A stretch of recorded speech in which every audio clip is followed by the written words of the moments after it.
15 फरवरी 2024 को electoral bond को unconstitutional घोषित करके सुप्रीम कोर्ट ने पूरे पॉलिटिकल एरिना में मानो आग से लगा दी। गवर्नमेंट एक और इलेक्टोरल बॉन्ड को काला धन समाप्त करने के लिए लाया गया कानून कर रही है, वहीं दूसरी ओर विपक्ष इसे आज तक का सबसे बड़ा घोटाला कह रहा है। मैं किसी भी मंच पर किसी भी व्यक्ति से चर्चा करने के लिए तैयार हूं।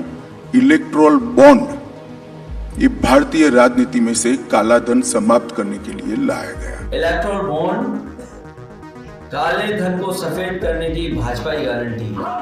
कि सबसे बड़ा भ्रष्टाचार हिंदुस्तान की हिस्ट्री में, हिंदुस्तान के पूरे इंस्टीट्यूशन को लेकर नरेंद्र मोदी ने किया है। वीडियो में एक पल के लिए आपको इन सारे महापुरुषों की बातें सही लगेंगी, बट एट द एंड ये डिसाइड आपको करना है कि इलेक्टोरल बॉन्ड सही था या गलत था। डोंट वरी, मैं इस टॉपिक पे आपको हर दृष्टिकोण से बताने की कोशिश करूंगा ताकि आप खुद से डिसाइड कर पाए कि आखिर क्या सही और क्या गलत है। इलेक्टोरल बॉन्ड क्या है, इसे क्यों लाया गया और आखिर सुप्रीम कोर्ट ने इसे अनकॉन्स्टिट्यूशनल क्यों घोषित किया, इस वीडियो में हम पूरे डिटेल में समझने की कोशिश करेंगे। मेरा दावा है कि इस वीडियो को देखने के बाद आपको कोई और वीडियो देखने की जरूरत नहीं पड़ेगी। आप इलेक्टोरल बॉन्ड को लेकर खुद से रेशनल और लॉजिकल थिंकिंग डेवलप कर पाएंगे। यहाँ पर आप में से कई लोग पॉलिटिकल पार्टी को मिलने वाली फंडिंग को काफी निगेटिव नजरिए से देखते होंगे, पर यह करना कितना सही है। तो सपोज कीजिए आप पॉलिटिक्स में आकर देश की सेवा करना चाहते हैं। इसके लिए आप पॉलिटिकल पार्टी फॉर्म करते हैं। इलेक्शन में अलग अलग जगहों पर होर्डिंग्स, बैनर्स और एड्स चलाने के लिए आपको पैसे की जरूरत है। अब पॉलिटिकल पार्टी कोई बिजनेस फर्म तो है नहीं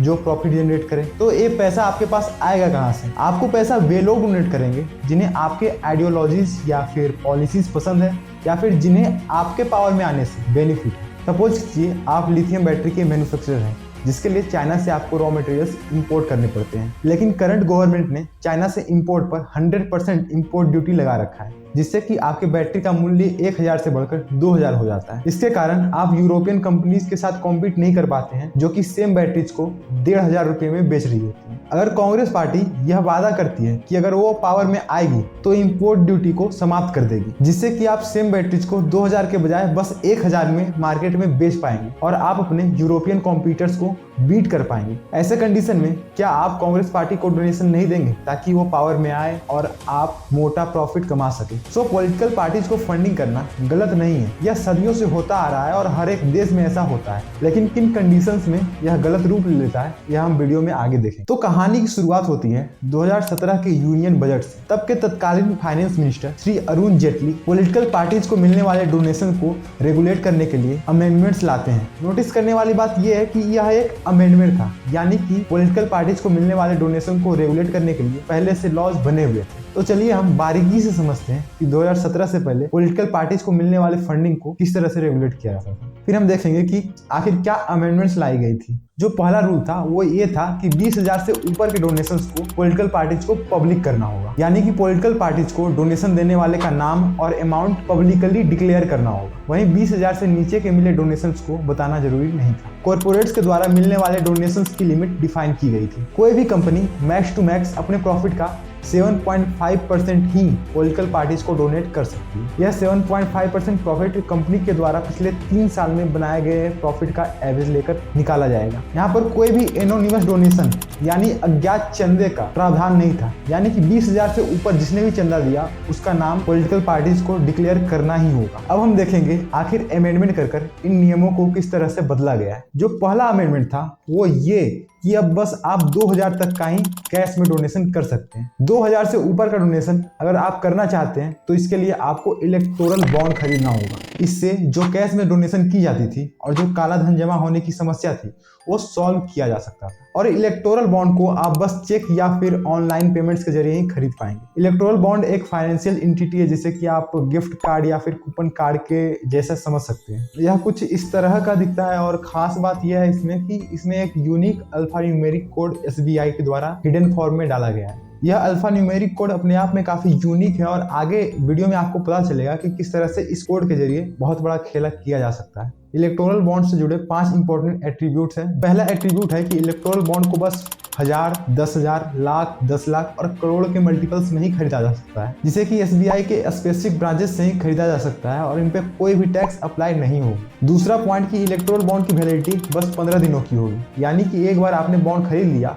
फिर 15 दिन के भीतर ही आपको फेवर्ड पॉलिटिकल पार्टी को डोनेट करके उसे इन कैश भी कराना होगा, नहीं तो उस बॉन्ड का पैसा पीएम केयर फंड्स में चला जाएगा। यहाँ पर 15 दिन की लिमिट इसलिए लगाई गई थी ताकि लोग कहीं इलेक्टोरल बॉन्ड को ही पैरेलल करेंसी के रूप में इस्तेमाल न करना चालू कर दें। तीसरा पॉइंट, इलेक्टोरल बॉन्ड को बस रजिस्टर्ड पॉलिटिकल पार्टी को ही डोनेट किया जा सकता है। यहाँ पर रजिस्टर्ड पॉलिटिकल पार्टी का अर्थ है वह पॉलिटिकल पार्टी जो कि रिप्रेजेंटेशन ऑफ पीपल्स एक्ट 1951 के भीतर रजिस्टर्ड हो और पिछले जनरल इलेक्शन में एटलीस्ट 1% वोट सिक्योर करा हो। यह रिस्ट्रिक्शन लगाना काफी जरूरी था, नहीं तो कल को कोई भी व्यक्ति अपना खुद का पॉलिटिकल पार्टी खड़ा करके ब्लैक मनी को वाइट कर सकता था। फोर्थ पॉइंट, इलेक्टोरल बॉन्ड हर कोई नहीं खरीद सकता है, बस इंडियन इंडिविजुअल या इंडियन कंपनी ही इस बॉन्ड को खरीद सकती है, या फिर कोई फॉरेन कंपनी जिसका की सब्सिडरी कंपनी इंडिया में हो वही इस बॉन्ड को खरीद सकती है। For example, Microsoft electoral bond को नहीं खरीद सकती है, लेकिन माइक्रोसॉफ्ट इंडिया जो कि माइक्रोसॉफ्ट का सब्सिडरी कंपनी है इंडिया में, वह इस बॉन्ड को खरीद सकती है। अभी हाल में ही यह अफवाह फैलाया गया था कि कोई पाकिस्तानी कंपनी भारत के इलेक्टोरल बॉन्ड्स को खरीद कर किसी पार्टी को डोनेट कर रही है। जब विदेशी कंपनियां इलेक्टोरल बॉन्ड्स को खरीद ही नहीं सकती है तो फिर डोनेट करने का सवाल ही कहां पैदा होता है। फिफ्थ पॉइंट, ट्रांसपेरेंसी का एक स्पेशल सिस्टम सेटअप किया गया है। इलेक्टोरल बॉन्ड से पहले यह सिस्टम था कि 20,000 से कम डोनेशन देने वालों का कोई डिटेल रिकॉर्ड नहीं किया जाता था,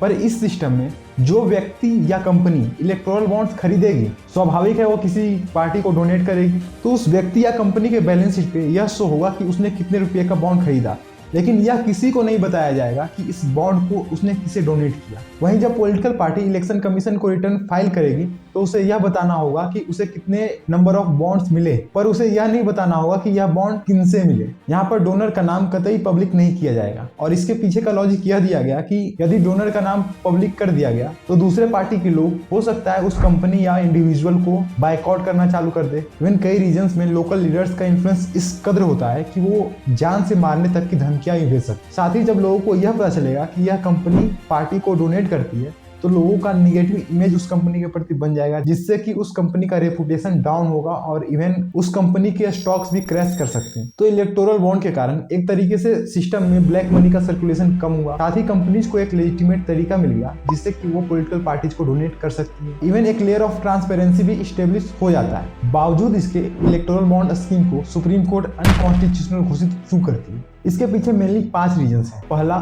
violation of right to information. Supreme court ने अपने ऑर्डर में साफ साफ कहा है पॉलिटिकल फंडिंग के रिगार्डिंग कंप्लीट इंफॉर्मेशन डिस्क्लोज ना करना सिटीजन्स के राइट टू इंफॉर्मेशन का वायलेशन है। दूसरा रीजन है quid pro quo. Quid pro quo एक लैटिन वर्ड है जिसका मतलब होता है समथिंग फॉर समथिंग, और इस केस में इलेक्टोरल बॉन्ड्स का इस्तेमाल अनफेयर फेवर्स को पाने के लिए किया जा सकता है। सपोज कीजिए मनी लॉन्ड्रिंग के केस में मेरे कंपनी पर ईडी रेड मारती है, तब जो पार्टी पावर में है वह मुझे ब्लैकमेल कर सकती है इलेक्टोरल बॉन्ड्स के थ्रू डोनेशन करने के लिए, और डोनेशन के बदले वह मेरी कंपनी को जाने देगी। इस तरीके से पॉलिटिकल पार्टी पावर का इस्तेमाल करके एक्सटॉर्शन यानी वसूली कर सकती है। इसलिए अपोजिशन पार्टी और कई और लोग ईडी रेड्स और पॉलिटिकल डोनेशन को इंटरकनेक्टेड देखते हैं। खापों और संबंधों की खबरें काफी कुछ बता रही हैं कौन किसके करीब है।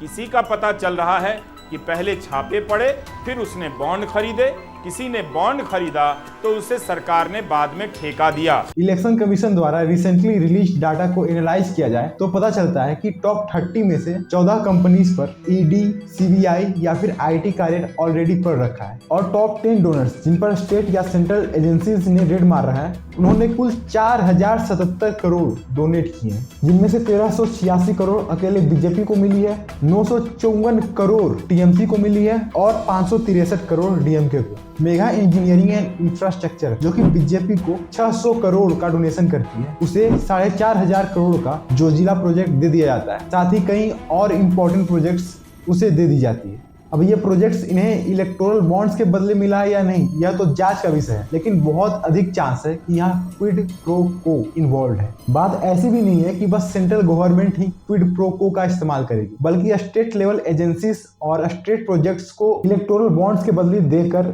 स्टेट गवर्नमेंट भी इसका इस्तेमाल कर सकती है। For example, Kolkata based company Haldia energy ने अपने 377 करोड़ के डोनेशन का 74.5% टीएमसी को डोनेट किया है और 21% बीजेपी को। कुछ ऐसी भी कंपनीज निकलकर सामने आई जिनकी टोटल प्रॉफिट और रेवेन्यू डोनेटेड अमाउंट से काफी कम है। For example Reliance linked quick supply chain जो कि थर्ड लार्जेस्ट बायर है इलेक्टोरल बॉन्ड्स के, इस कंपनी ने 400 करोड़ के इलेक्टोरल बॉन्ड्स खरीदे, जिसमें से कि 385 करोड़ बीजेपी को दिए और बाकी के 15 करोड़ शिवसेना को दी।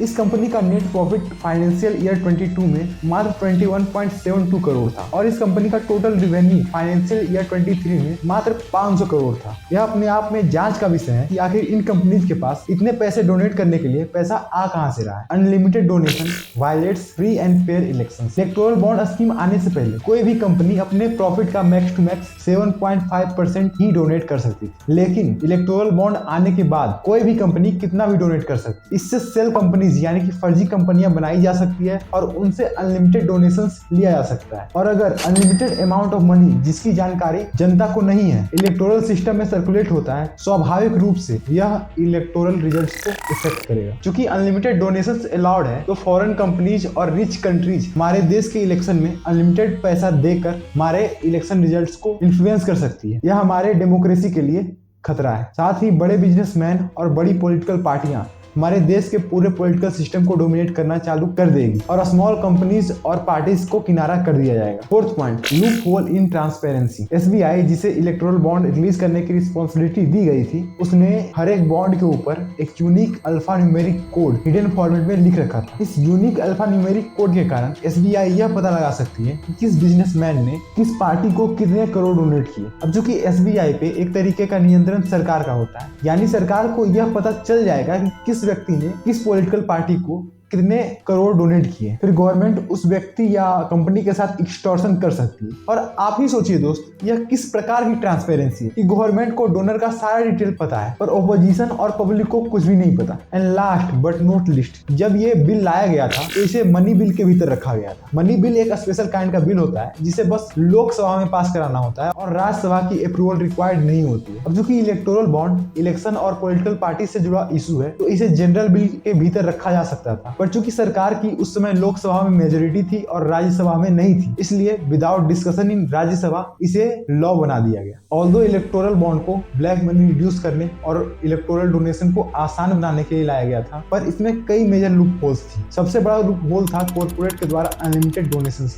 इसके कारण कई सेल कंपनीज बनाई जा सकती थी और ब्लैक मनी को फिर से सिस्टम के भीतर सर्कुलेट कराया जा सकता था। इससे बेहतर तो पहले वाला रूल ही था जिसमें कि मैक्स टू मैक्स कोई भी कंपनी बस 7.5% ही डोनेट कर सकती थी। कुछ इसी प्रकार का लॉ यूएस में है, जहाँ की federal law different categories of donor को अलग अलग डोनेशन लिमिट तय करती है। हर एक पार्टी को अपने क्वार्टरली इनकम रिपोर्ट में उसे शो करना चाहिए, चाहे वह ऑनलाइन मीन्स के जरिए लिया गया हो या फिर कैश फॉर्मेट। और साथ ही हर एक सीट से पॉलिटिकल पार्टी मैक्सिमम कितना खर्च कर सकती है यह डिसाइड होना चाहिए। कुछ इसी प्रकार का सिस्टम यूके में फॉलो किया जाता है। और अंत में हमने जो पॉलिटिकल डोनेशन को लेकर निगेटिव इमेज और परसेप्शन बना रखा है उसे छोड़ना होगा। पॉलिटिकल डोनेशन तब तक बिल्कुल सही है जब तक कि क्विड प्रो को या फिर एक्सटॉर्शन इन्वॉल्व ना हो। आशा करते हैं दोस्त आपको यह वीडियो पसंद आई होगी और आपने कुछ नया जरूर सीखा होगा। धन्यवाद।